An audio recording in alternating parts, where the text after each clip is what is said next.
Olá, olá, olá, bom dia! Tudo bem com vocês? Sejam bem-vindos ao canal Educação, aula de arte, professor Adeildo Alves aqui com vocês já às 7 horas. Bem-vindo pessoal que já está aí com a gente. Olha só, nessas nossas aulas, né, vocês já devem ter percebido com certeza, que a gente vem analisando aí alguns contextos e práticas. A gente viu já pintura, escultura, não é? O desenho, aquelas técnicas todas envolvendo aqueles processos. E hoje a gente vai ver uma parte da arte que alguns consideram arte, outros consideram apenas um ofício diferente. Mas como envolve criação, forma e desenho, projeto, aí outros já classificam isso que a gente vai ver hoje aqui como arte, sim.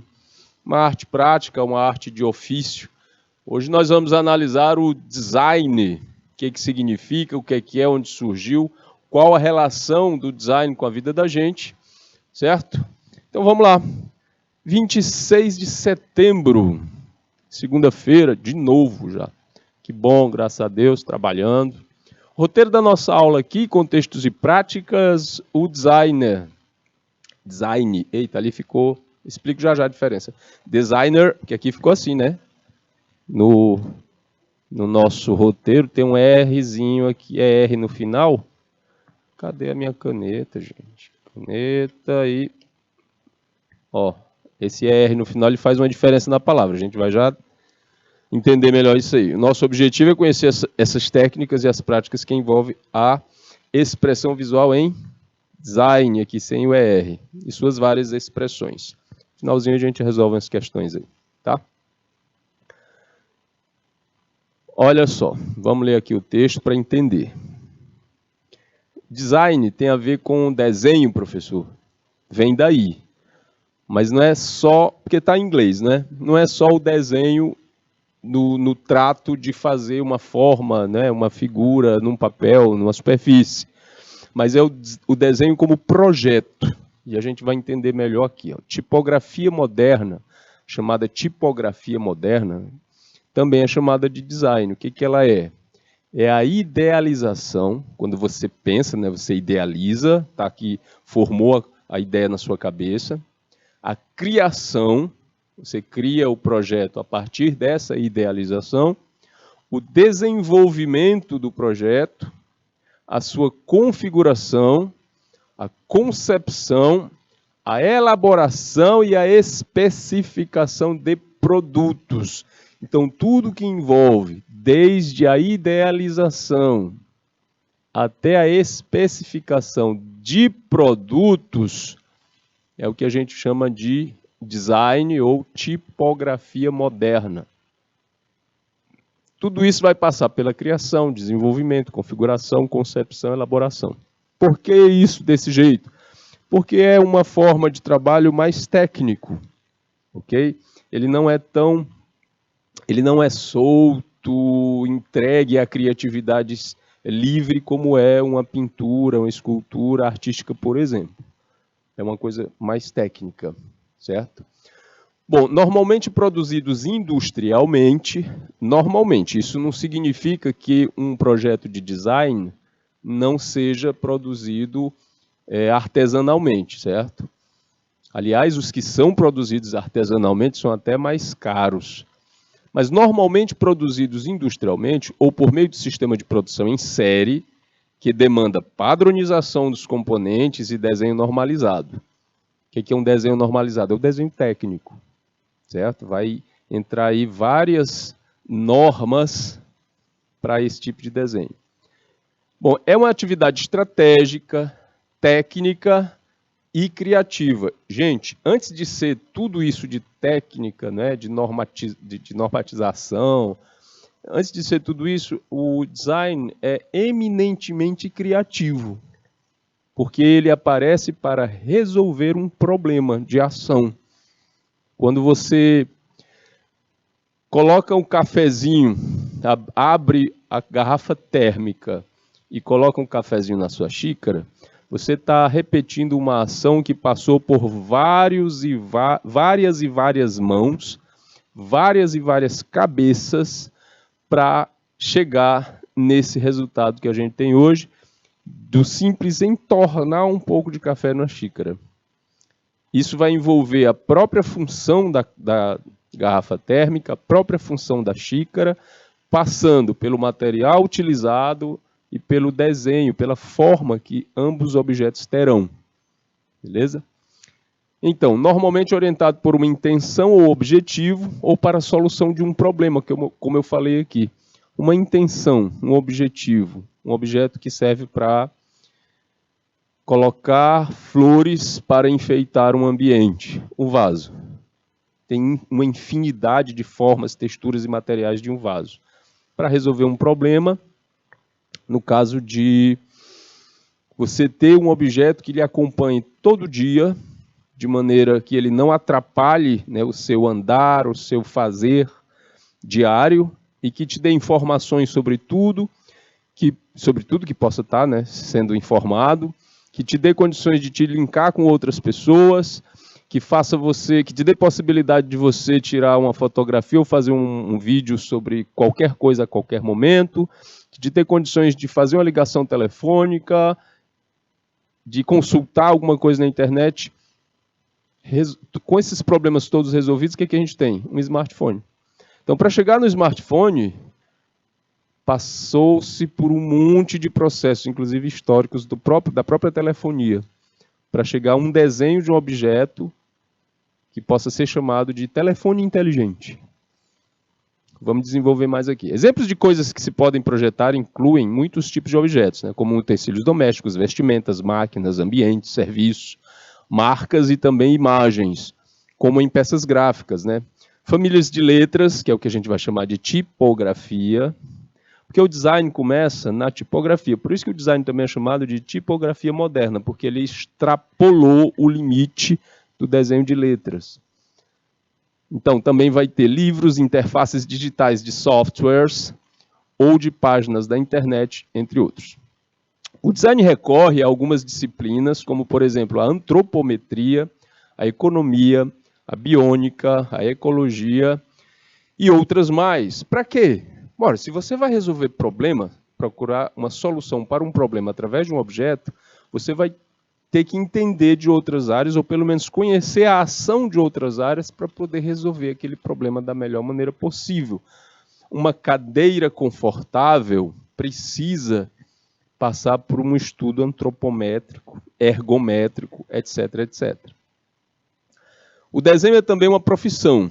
O design é uma profissão. Aí o profissional do design é o designer, termina aí com R, né? Como na língua inglesa, as profissões, né, os fazeres, terminam aí com a letra R. Lembrando aqui, ó, o curso rápido de inglês. Professor não, ensinar, teach. Teach. Aquele que ensina, né, o ensinador, o professor, teacher. Aí por aí vai, né? Termina em R, é a designação do trabalho. Design é o ofício, é a profissão. Designer é o profissional envolvido. Os designers normalmente se especializam em uma determinada área ou atividade. Porque assim, o design é uma área bastante ampla. Porque assim, tem muito problema esperando solução. Em várias áreas. Então a área do designer resolve assim a condição, né, para resolver problemas em várias áreas. Então, se você tem aí uma ideia, não tem ainda uma ideia do que fazer enquanto profissão, mas você se identifica com as artes, mas nem sempre você é mais solto, mais deixado levar pelo vento, como os artistas, como a gente conhece tradicionalmente, certo? Artistas tradicionais, você é mais técnico, você trabalha com questão mais normatizada, de repente você pode se identificar com o designer, aliás, com o designer, e ser designer, beleza? Vamos lá. Atualmente, as especializações mais comuns são design de interação, design de produto, design visual, design de moda, design de interiores e o design gráfico. Esses são os mais comuns, eles não são os únicos, certo? Mudando aqui a tela do texto. Mesmo que o design esteja presente em vários momentos da história da civilização, e sim, a civilização, a partir do momento que ela se consagra como civilização, ela vai fazer do design uma coisa perene dentro da sociedade. Não que esse nome já tenha nascido naquela época, né, do início da civilização. Por quê? Quando os primeiros seres humanos se organizaram para fazer uma comunidade, que separaram o trabalho, né, que dividiram as funções e que desenharam, né, idealizaram ferramentas para resolver problemas, como uma flecha, uma ponta de flecha, um machado, uma corda, eles já estavam fazendo design, mesmo sem saber. Então a história do design acompanha, assim como a história da arte, certo? Lá do iniciozinho da pré-história. Ok? Então esses processos todos, depois de um bom tempo e identificados como design, que vão ser reconsiderados. Então, desde os primeiros momentos da história da civilização que ele está presente, como uma busca da união da estética dos objetos às suas funcionalidades. Ou seja, o desenho que atende a uma função, né? A forma que atende a uma função. As práticas que caracterizam o design moderno tomaram corpo lá na Revolução Industrial. O que foi a Revolução Industrial, professor? Lembrando, no final do século XVIII, início do século XIX, lá pela metade do século XVIII já, na Inglaterra principalmente, começou a se pensar em máquinas para acelerar, né, substituir e acelerar o trabalho manual. Até aquela época, as coisas eram fabricadas à mão, artesanalmente, e num ritmo bem lento, num ritmo que todo mundo estava acostumado mesmo. Tanto que as pessoas tinham roupas, sapatos por um bom tempo. Quando estragava mesmo, é que elas iam depois encomendar um tecido para fazer uma outra roupa, encomendar outro sapato, outro calçado, e aquela vidinha calma, tranquila, bem devagarinho, ia sendo levada. Aí aparece uma máquina a vapor. Primeiro aparece a história do motor a vapor, da máquina a vapor em si, do processo que vai desencadear outras máquinas. Aparece uma máquina a vapor chamada descaroçadora de algodão, que já vai acelerar o processo de produção de tecido. O que acontece quando a gente acelera um processo de produção? Ora, a produção cresce, o produto se empilha mais rápido, né, nos depósitos, e ele precisa ser vendido. Então, a chamada Revolução Industrial vai fazer isso com vários produtos. E para vender isso mais rápido, é preciso inventar outras coisas. Aí vem aí a propaganda, a publicidade, despertar nas pessoas a necessidade de ter mais do que 2, 3 peças de roupa, 2 ou 3 pares de sapato, e por aí vai. Aí cresce a cultura do consumismo, né? Aparece e cresce a cultura do consumo, e vem chegando tudo até chegar onde a gente está hoje. Ok? Então, essa coisa se desenvolve a partir da Revolução Industrial. Posteriormente, né, no meio cultural e industrial alemão da primeira década do século XX, o design passou a ser tomado como um objeto de estudo e seus conhecimentos organizados em uma disciplina. Aonde foi que aconteceu isso? Na Alemanha. E, em termos de funcionalidade e qualidade, gente, os objetos não produzidos exatamente, não hoje em dia é diferente, mas naquela época e por um bom tempo, os alemães sempre foram ótimos produtores, e vou ser redundante, né, de produtos. Os produtos alemães, a maneira com que eles eram pensados, desenhados, engendrados, certo? Faziam deles, né, produtos excelentes, e até hoje a mecânica alemã é considerada a melhor do mundo, por causa dessa preocupação de fazer um produto que atenda 100% às necessidades, né, da resolução daqueles problemas. O design no Brasil foi bastante influenciado, principalmente no seu ensino, pela tradição alemã da Deutscher Werkbund, chamada Federação Alemã do Trabalho, Deutscher Werkbund, da Bauhaus e da Escola de Ulm. E a gente vai falar especificadamente da Escola de Bauhaus, certo? Hoje.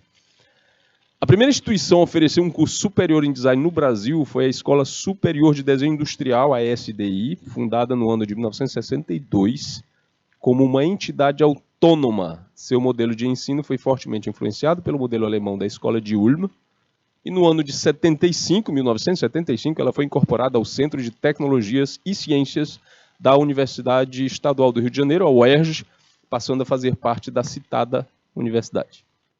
Aqui no Piauí nós tínhamos, na Universidade Federal do Piauí, um curso de desenho industrial, design industrial. Mas como é que era isso? Na UFP nós temos o curso de educação artística, licenciatura plena em educação artística, que se dividia em algumas habilitações. Teatro, habilitação em teatro, então quando você se formava, você era formado em licenciatura em educação artística, com habilitação em teatro. O que a licenciatura dá para o profissional? Condição, né, e a habilitação para ensinar, ou seja, para ser professor. Teatro, artes plásticas, música e desenho, ou design industrial. Então, as turmas se formavam assim: educação artística com habilitação em desenho industrial, com habilitação em teatro, com habilitação em música, certo? Até 2008, acredito eu, não, em 2008 formou-se a última turma de design, desenho é ótimo, né? De design, a turma de desenho, certo? Que foi a minha. Nós fomos os últimos alunos a nos formarmos em design. Por quê? Porque acabou a habilitação. A UFP acabou unindo o curso de design, de desenho técnico, junto com o curso de artes plásticas, e chamou tudo isso de arte visual.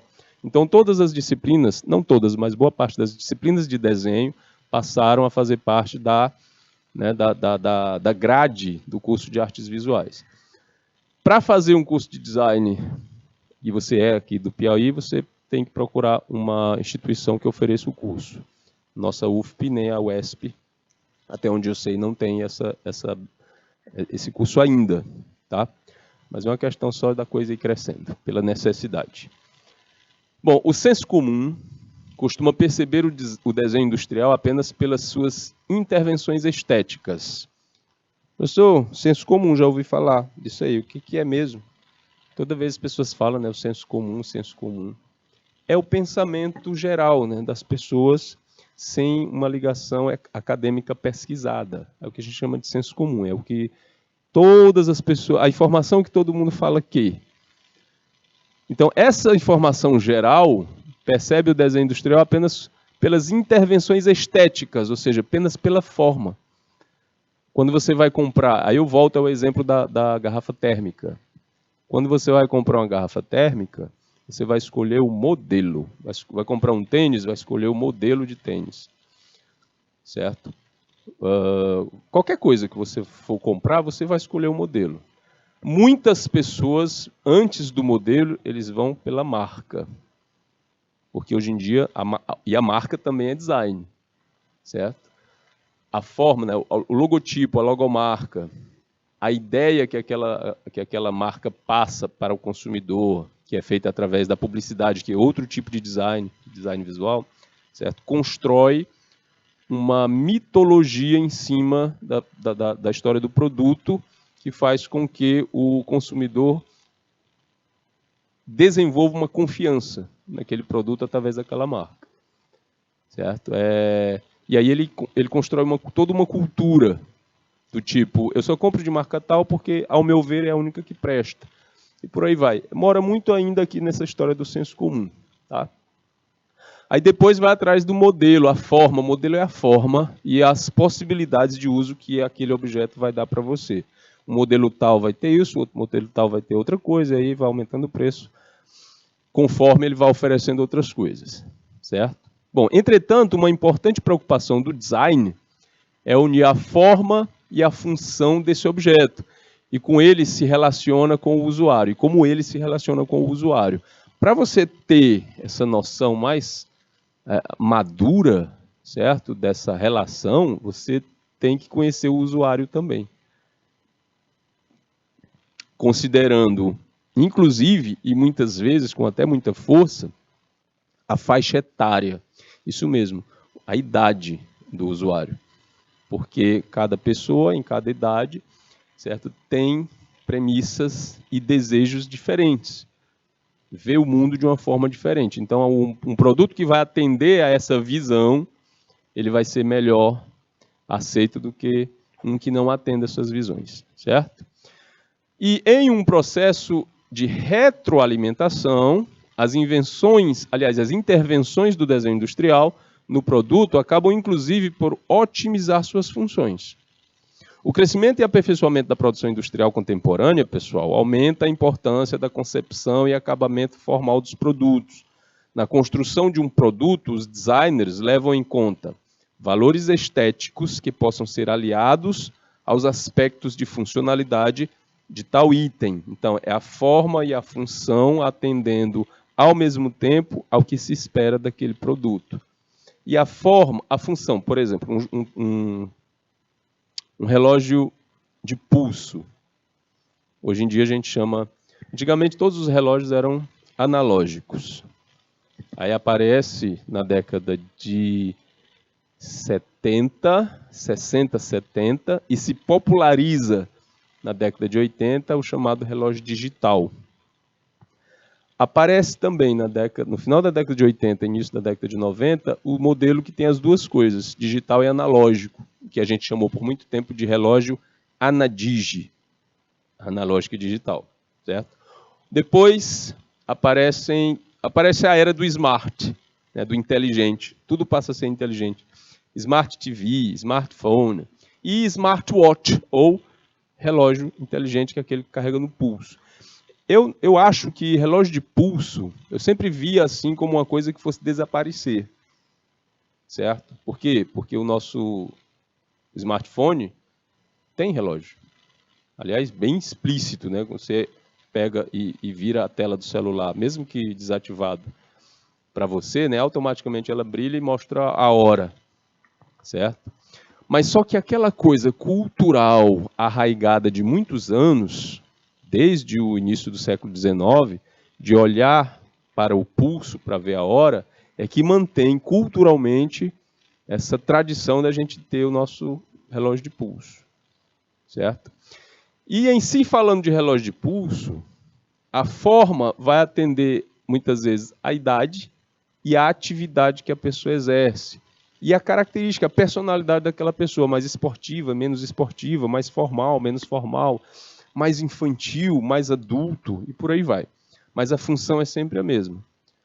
Mostrar a função original, mostrar a hora. Só que o smartwatch hoje em dia faz muito mais do que isso, né? Ele pode, à distância, acionar a câmera do seu celular, ele pode marcar o seu batimento cardíaco, contar quantos passos você dá durante o dia, fazer indicações, né, dar conselhos de exercício físico, caso ele perceba que você não caminha muito, e por aí vai.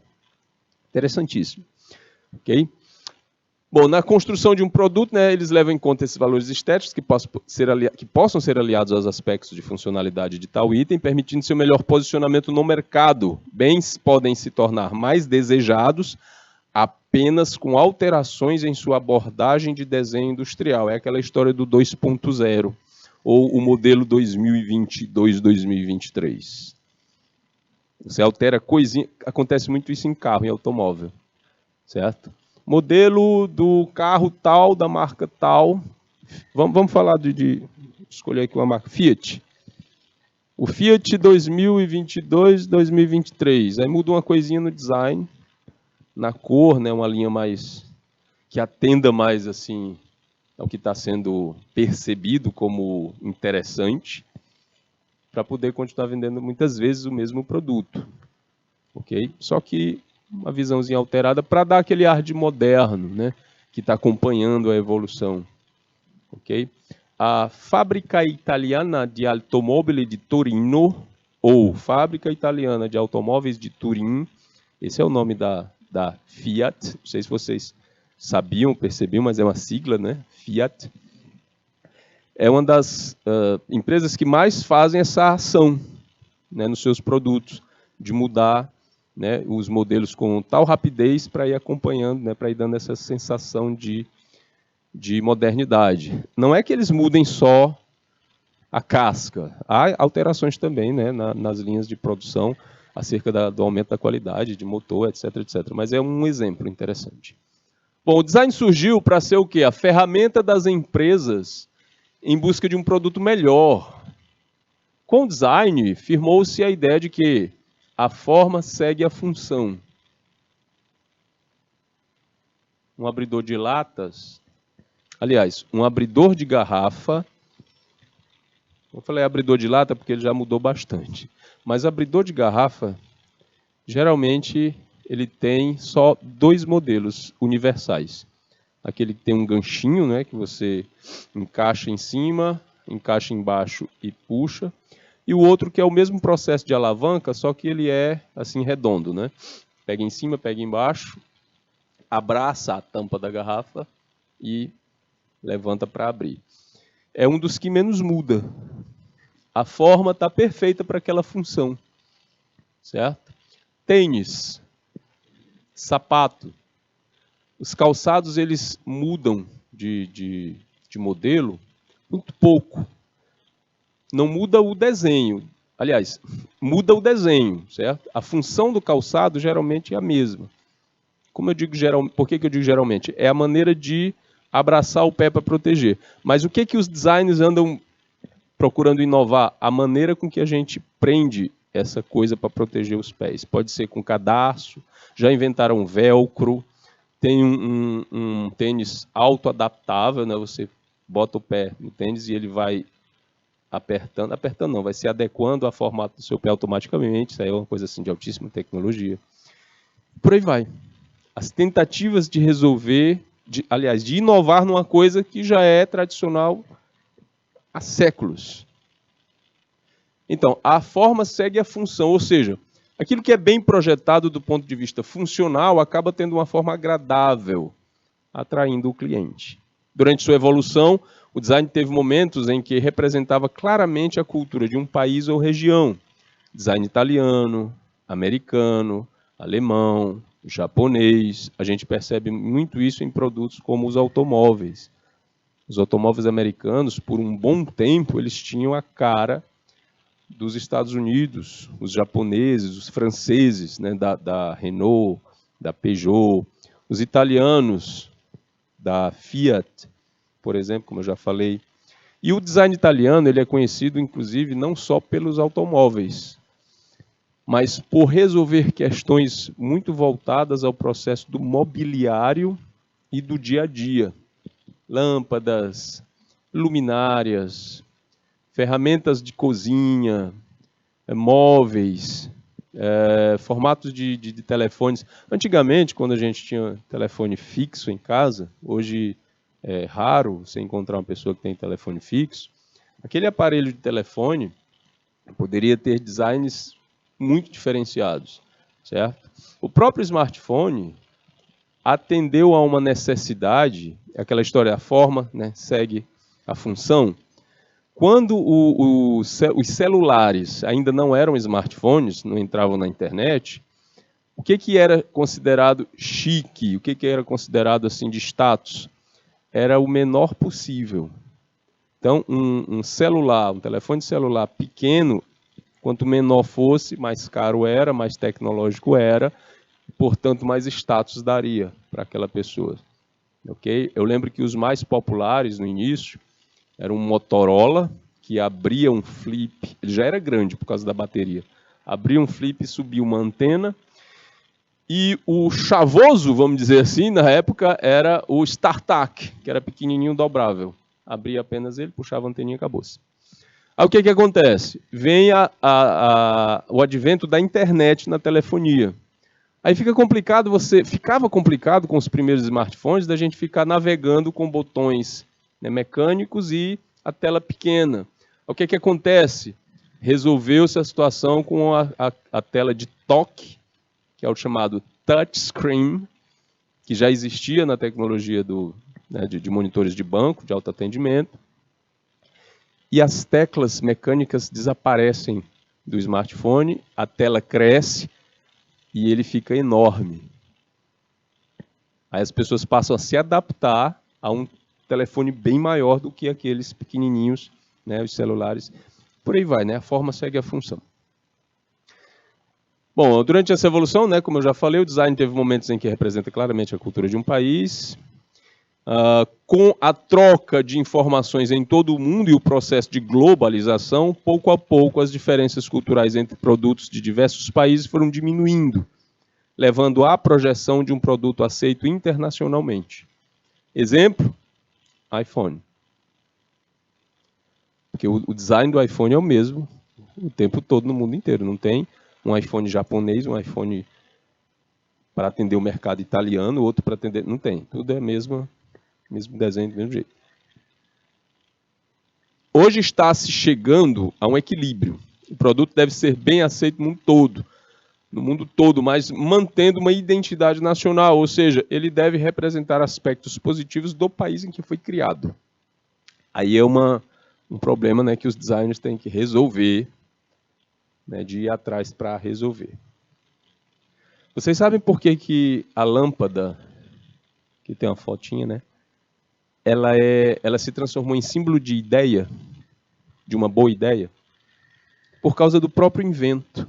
Quando o Thomas Edison inventou a lâmpada elétrica, ela foi considerada um invento tão genial que atendeu tanta gente, resolveu tanto problema, que ela passou a ser símbolo de ideia. Então, aquela coisa nos quadrinhos que tem muito nos desenhos animados, ou até em filmes mesmo, de live motion, quando a pessoa tem uma ideia e brilha uma lâmpada na cabeça dela, por causa do invento e do design, né, em si desse produto. O design se manifesta principalmente através de duas qualidades: funcionalidade e estilo, que são qualidades próprias, né, e mais relevantes, né, no design. As pessoas sempre associam o design ao bom gosto, né, a algo bem feito. Os melhores recursos que temos para descobrir o design são os nossos sentidos, principalmente os da visão e do tato, empregados no uso de produtos ou serviços. Se você perceber, os melhores produtos geralmente são feitos dos melhores materiais. Até hoje se sabe que para a pele humana o confortável são os tecidos naturais: algodão, linho, seda. E para isso, para você fazer produtos naturais, produtos com esses materiais naturais, fica um tanto expensivo, né? Fica caro. Então, no mercado, alguns itens, como o vestuário, por exemplo, vai variar de preço por dois fatores. Porque o design também trabalha com material, né? Vê a questão do material. O preço vai variar através do produto em si, né? O material que é utilizado, e a marca. Okay? Um lençol de algodão puro, ele é bem confortável, mas quantos fios são entrelaçados para montar aquela peça? Quanto mais fio, melhor a qualidade, mais a resistência e maior o conforto. Aí tem aí a peça de algodão egípcio, a origem também, né, da questão do material vai designar preço, vai agregar valor, certo? Por que tal roupa cai melhor na pessoa do que aquela outra do mesmo modelo? Vai ver atrás, é o tecido, é o material que é feito, certo? E quanto menos natural é o material, mais barato vai ficando, certo? Ah, comprei uma camiseta para me proteger do sol, foi R$ 20 no shopping da cidade. Mas aí fulano deu 150 numa outra, que é até mais fina, e ela realmente protege do sol e não é tão quente quanto a minha. A minha abafa tudo, tal. Fecha aspas, né? Um exemplo. Material. O modelo está lá, é parecido, o design é o mesmo, para atender essa função de proteger do sol, né? Para quem faz caminhada, corrida, para quem vai à praia e usa aquelas camisetas de manga longa, né? Justas, para se proteger do sol. Tem a questão de se realmente protege, se o tecido é respirável. Tudo isso é pensado no design, certo? Bom, vamos lá. As duas principais formas mais conhecidas do design vão ser o design gráfico e o web design. No design gráfico, são projetos de marca, né, como logotipo, e do material de papelaria da empresa, papéis timbrados, cartões de visita, etc, etc. Do visual da embalagem, dos cartazes, dos folhetos, das capas de livros e dos discos. Aí aqui a gente abre um porém, porque é assim, a molecada de hoje, né? A criançada, a galera aí, a galerinha. Que disco, professor? Que vocês não compram discos, né? Discos não são mais vendidos. A não ser que você, por uma nostalgia, né, frequente sebos de LP, né, de vinil, e tenha em casa uma vitrola que ainda funcione. Né? Aí o que vai acontecer? Onde é que isso aqui vai ser substituído hoje em dia? Nos videoclipes. Pronto, porque a música já sai na plataforma, né, de áudio que você escuta suas músicas. Então, você vai perceber a cara da banda nos videoclipes. E o web design é o projeto de endereço de sites e apresentação gráfica na internet. Antigamente, a gente tinha que ter, para pesquisar, quando eu falo antigamente, pessoal, estou falando de antes do Google. Certo? Sim, existia vida antes do Google. E para a gente pesquisar qualquer coisa na internet, você teria que ter acesso ao endereço do site. Isso mesmo. Você tinha que anotar http://www.oendereço.com.br ou .org.br para você ir diretamente naquele site. Ah, descobri um site tal que fala sobre não sei o que do Senhor dos Anéis. Eu lembro disso, quando o livro estava bombando aqui antes do filme. E aí eu lembro que eu passei uma semana para conseguir o endereço do site, para mim ver tudo, né, sobre o Senhor dos Anéis, sobre a cultura dos livros, a história, porque a gente era ligado nessa situação aí. Uma semana. Aí aparece uma ferramenta assim, do nada não, que ela, é claro que foi pesquisado, foi muita coisa, muito trabalho em cima. Onde você só digita o nome do assunto que você quer e aparece uma lista de sites do mundo inteiro que te direcionam. Aí o Google resolve a vida da gente. Antes disso, a visualização das coisas na internet era meio tosca, era meio técnica demais. Hoje você entra num site, dependendo do que o site fala, certo? É agradável de ver, a navegação é fácil, né? Você linkar para outras páginas também fica fácil. O visual é diferente. Mas no início dos anos 2000, final dos anos 90, início dos anos 2000, o negócio era bem diferente. Vamos lá, então. Design de produto. Olha o tênis aí, eu estava falando. Tudo começa com a ideia. Lembra lá no início que eu falei? Idealização. Primeira palavra que apareceu no processo foi idealização. Então, tudo começa com a ideia. E a ideia está onde? Está na cabeça da pessoa. Aí ela vai precisar colocar isso para fora para que os outros vejam. Compartilhar a ideia. Ela pode usar lápis papel, um material tradicional para desenhar e pintar, ou ela usa uma tela, né, digital para isso, né, uma prancheta digital. O que é o design de produto? São os projetos de objetos, tais como o aparelho de barba, cadeiras, automóveis, torneiras, tênis, calça, óculos, câmeras, bancadas, TVs, microfones e por aí vai. Uma boa embalagem tem tanto design gráfico como design de produto. No design gráfico pode-se observar o visual da caixa, as instruções nela impressas, etc. No design de produto é selecionado o material da embalagem, a maneira de usar esse material, o formato, que é o modelo, né, da embalagem, como será montada, etc, etc, etc. E o produto em si também vai atender esses processos. Ok? Falando de tênis, eu acho que uma das coisas que mais evoluiu em termos de design no vestuário, né, foram os calçados. Eu me lembro, quando eu era criança, que a gente ainda usava sapato mesmo de couro para ir para a escola, sapato com meia social, né, e tudo. O tênis, isso era em 1978, tá, gente?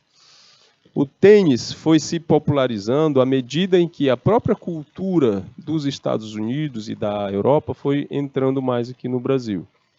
E era um produto caro. E não eram tênis tão bons, assim, como confortáveis mesmo, como os que a gente vê hoje. Mas, mesmo assim, era uma coisa desejada por toda a população entre 7 e 20 anos. Era um tênis legal. Aí a gente tinha tênis Montreal, que era uma marca de tênis na época bastante comum aqui entre a classe média baixa, certo? E essa marquinha aqui, todo mundo conhece. Olha só como a forma de uma marca, né, é imediatamente reconhecida. Então, quando a gente faz isso, as pessoas já associam logo, né? Nike. Por quê? Porque é um trabalho de pensar em algo facilmente identificável que possa atender e representar toda uma ideia. Mas outras formas de design também estão surgindo. Tem o design ambiental, que procura reduzir o impacto causado pela produção em escala industrial sobre o meio ambiente, né? Promove a utilização de materiais alternativos, combina diferentes matérias-primas e evita o desperdício. Sabe quando você está num lugar onde o que você consome geralmente tem uma referência de consumo verde, eles falam assim, certo? Ecológico, é porque está dentro, passou por um processo de design ambiental. O design cênico projeta palcos para teatro, música, balé, cenários para cinema e produções de TV. Aqui no estúdio onde eu estou, que vocês acompanham todo dia essas aulas, a gente tem um espaço que é desenhado para atender essa função, certo? Todo acarpetado, com as paredes forradas de materiais que impeçam que o barulho de fora interfira e que o de dentro vá para fora também, e iluminação, e câmera, e posicionamento de bancada, microfone, tudo isso. Então, esse processo todo aqui, que aparece para vocês na tela, certo? Foi pensado, foi desenhado para atender essa situação aí, certo? É o chamado design cênico. A maneira que vocês estão me vendo, com essa bancada aqui na frente, com o painel aqui atrás, a TV aqui do lado, foi pensado e desenhado para isso, chamado de design cênico. E o design de vitrines, que é aplicado nas lojas, melhorando a exposição dos produtos, atraindo consumidores, facilitando as vendas. Muitas vezes a pessoa se encanta com o produto por conta de como ele está organizado na vitrine. Aí chama atenção, a pessoa entra e sai muitas vezes com mais de um produto. Acontece bastante. Bom, para continuar a falar aqui de design, a gente não pode deixar de falar dos primórdios, né? Bom dia, Laírton, dos primórdios do design na Alemanha. E a gente vai estabelecer aqui a chamada Escola Bauhaus. O que foi essa escola? A Stylisch Bauhaus, conhecida como Escola de Bauhaus, foi uma escola alemã de artes aplicadas, sobretudo das artes plásticas, arquitetura e design, que influenciou a arte e a estética moderna. Então, tudo isso que a gente vê hoje em dia, em termos de forma, de uso, eu vou falar assim, né, abandono do exagero estético, porque até o começo do século XX, as coisas no dia a dia eram super enfeitadas. Quando você vê filmes de época ou novelas de época, você vê que a arquitetura, o modo de vestir, o vestuário, o mobiliário, tudo muito enfeitado, cheio de volutas, com referências da natureza, flores, cores, texturas, certo? E hoje é mais simplificado. Isso aconteceu a partir daqui, ó, de Bauhaus, certo? Considerada a primeira escola de design do mundo, a Bauhaus despontou na cidade de Weimar, na Alemanha. Ela foi fundada pelo arquiteto e diretor alemão da Escola de Artes Aplicadas, Walter Gropius, em 1919.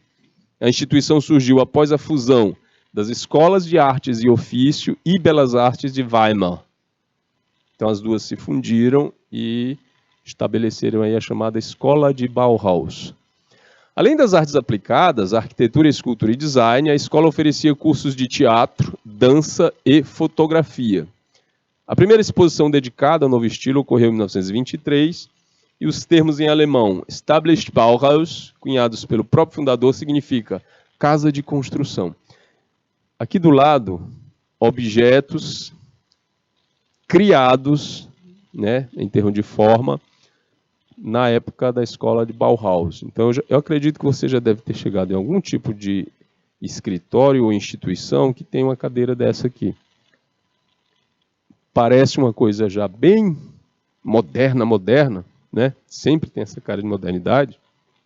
Mas, ó, início do século XX ainda, os objetos utilitários, como um simples conjunto de chá, por exemplo, foi estabelecido formas mais simples, certo? Porque tudo era muito o classudo, né? O clássico, que é chamado de classudo também, demorava e era mais caro para fazer, para fabricar. Então, a Bauhaus estava atendendo, inclusive, uma necessidade da indústria de acelerar a produção. Aí atingiu várias áreas, né, tanto do mobiliário quanto de ferramentas, o dia a dia no geral. Certo? Formada por um grupo eclético de artistas industriais, engenheiros, arquitetos, pintores, artesãos e designers, a Bauhaus foi um centro de apresentação das novas tendências artísticas modernas. E lá se destacaram Vassily Kandinsky e Paul Klee como docentes da escola. Vassily Kandinsky é um nome expressivo quando a gente fala de arte abstrata. A gente está falando de arte abstrata, a gente fala de 3 nomes que são essenciais. O Vassily Kandinsky, no abstracionismo informal. O Pierre Mondrian, no neoplasticismo, que é o abstracionismo geométrico ou formal. E o Kazimir Malevich, no abstracionismo também geométrico, mas só chamado de suprematismo. Então, esses 3 nomes são essenciais e acompanham a evolução das artes modernas. E Vassily Kandinsky fazia parte do grupo de professores da Bauhaus. Paul Klee, também artista expressionista abstracionista, estava presente também aí como professor, certo, da escola de Bauhaus. A instituição surgiu após a Primeira Guerra Mundial. A Primeira Guerra Mundial acontece entre 14 e 18, né? 1914 e 1918, em um período de depressão, né? Tinha como fundamento a reintegração das artes e artesanatos, além de uma preocupação estética social e política. Então não era uma coisa apenas de formar um objeto com formato assim, assim, assado. Era um negócio assim também que tinha uma ideologia, certo, sociopolítica envolvida. A Bauhaus foi realmente inovadora e muito alinhadora, né, muito alinhada com o contexto histórico, trazendo uma proposta totalmente nova de ensino. Segundo o Frederico Flósculo, professor de arquitetura e urbanismo da Universidade de Brasília, eles ensinavam a construir, mas também a dançar, costurar, pintar, soldar e esculpir. Não é que as pessoas não soubessem dançar, costurar, pintar, soldar e esculpir, mas eram ensinadas novas formas de dançar, costurar, pintar, soldar, esculpir e construir. Todas as artes eram questionadas com relação ao novo século industrial que começava. Desenvolveram um modelo de ensino altamente experimental, voltado ao uso humanista das tecnologias. Era inspirador, principalmente porque era um uso humanista. Aqui outro modelo de cadeira hipermoderna, né, mas que é daquele tempo. Era um movimento que demonstrava interesse na produção da escala industrial e forma a democratizar projetos que unissem beleza e funcionalidade. Diante disso, ela aproximou o mundo da arte ao mundo da produção industrial, trazendo à tona a expansão da industrialização e, portanto, diversos aspectos da modernidade. Sendo assim, essa escola focou nas artes consideradas menores, por exemplo, a escultura, o artesanato, a cerâmica, a tecelagem, a metalurgia e a marcenaria, para criar esses objetos. Podemos observar no seguinte trecho extraído do Manifesto da Bauhaus, em 1919, o seguinte: arquitetos, escultores, pintores, todos devemos retornar ao artesanato, pois não existe arte profissional. Não há nenhuma diferença essencial entre artista e artesão. O artista é uma elevação do artesão. A graça divina, em raros momentos de luz que estão além de sua vontade, faz florescer inconscientemente obras de arte. Entretanto, a base do saber fazer, é indispensável para todo artista. Aí se encontra a fonte de criação artística. A partir de 1925, a Bauhaus foi transferida para a cidade de Dessau, instalada num edifício de arquitetura industrial moderna, projetada por esse rapaz aqui que a gente está vendo, com a mão na testa, o Walter Gropius, né? Criador da Bauhaus. Entretanto, gente, com a chegada dos ideais nazistas na década de 30, a escola foi encerrada e seus professores e alunos perseguidos pelo Estado alemão. Muitos artistas que participaram desse movimento acabaram migrando para outros países, o que contribuiu para a expansão das ideias criadas na Bauhaus. Beleza? Aqui o símbolo da escola de Bauhaus em 1919. Principais características da Bauhaus, que foram união da arte e do artesanato, uso de materiais inovadores, né, madeira, aço e vidro, que não se usava muito, unidos desse jeito, funcionalidade dos produtos artísticos, arquitetura e urbanismo foram disciplinas criadas a partir e renovadas a partir das ideias da Bauhaus, e influência do construtivismo. Do lado aqui, objetos, né, que saíram das pranchetas de projeção da escola de Bauhaus. Então, o pensar e o repensar sobre o dia a dia e os objetos do dia a dia. Os principais representantes dessa escola são grandes artistas do século XX: Walter Gropius, Laszlo Moholy-Nagy, Wassily Kandinsky, Paul Klee, Josef Auber, Marcel Brauer, Oskar Schelmer, Johannes Itten e Gerhard Marx. Todos artistas, escultores, pintores, designers, poetas, artistas plásticos e arquitetos envolvidos nessa produção, com um ensino inovador e uma pegada humanística. Quando você tem um trabalho humanístico, você considera todos os aspectos do ser humano para estabelecer um crescimento humano mesmo, sem fronteiras, sem preconceitos, sem nada disso. Por isso que a escola de Bauhaus acabou se apresentando como uma, abre aspas, ameaça, fecha aspas, no pensamento nazista. Okay? A arquitetura foi bastante trabalhada na escola de Bauhaus. Os projetos arquitetônicos produzidos no período possuem um design em que predominam alguns elementos como linhas retas, simples e formas geométricas, fachadas com muitas janelas, valorização de áreas arejadas, né, uso de pilotis ou pilares que sustentam as construções, predomínio da cor branca que destaca as estruturas, a chamada arquitetura reproduzível, ou seja, um conjunto de prédios iguais. No Brasil é possível perceber a influência de tal movimento nas construções de Brasília e em outros prédios, como a do Museu de Arte de São Paulo, Assis Chateaubriand e de Lina Bobardi. Aqui um exemplo, né, do nosso Congresso Nacional, que leva a assinatura visual, né, dessa influência da escola de Bauhaus. Nesses últimos 2 minutos e 40, vamos analisar aqui uma questão sobre a Bauhaus. Bauhaus foi o resultado de sucessivas tentativas de reformular os processos de formação das artes aplicadas na Alemanha entre os anos 1919 e 1933. A respeito dessa escola e da implicação de suas ações nas artes, assinale a opção correta. A gente tem entre A e E. O neoplasticismo holandês foi o estilo que mais influenciou a formação artística dos ateliês de pintura. Na letra B, Pablo Picasso foi o grande expoente do ateliê de pintura. Letra C, Vassily Kandinsky foi o mais célebre aluno da escola de Bauhaus. Letra D, Walter Gropius foi um dos principais organizadores e idealizadores da Bauhaus.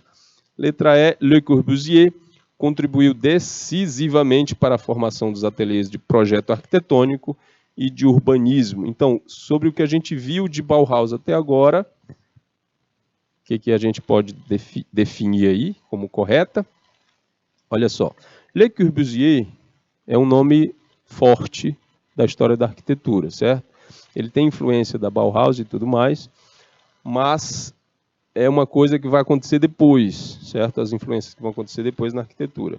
Vassily Kandinsky, sim, fez parte, mas não foi o mais célebre, tá? Pablo Picasso não é dessa postura aí da Bauhaus, ele aparece antes, aliás, depois, né? E o neoplasticismo holandês, que eu falei do Pierre Mondrian, certo? Não é um estilo que mais influenciou. Aí a gente tem como óbvio, que foi colocado aqui, na letra D, Walter Gropius foi um dos principais organizadores e idealizadores da Bauhaus, inclusive aí, né, o que teve toda a ideia, ok? Gente, essa foi a nossa aula sobre design, certo? Tem muito mais coisa, tem muito mais braços envolvendo, né, essa atividade. Assunto aqui para umas 5 aulas no mínimo, mas a gente fica aqui com essa. Obrigado, um abraço a todos vocês, uma boa semana para todo mundo e até a próxima. Tchau!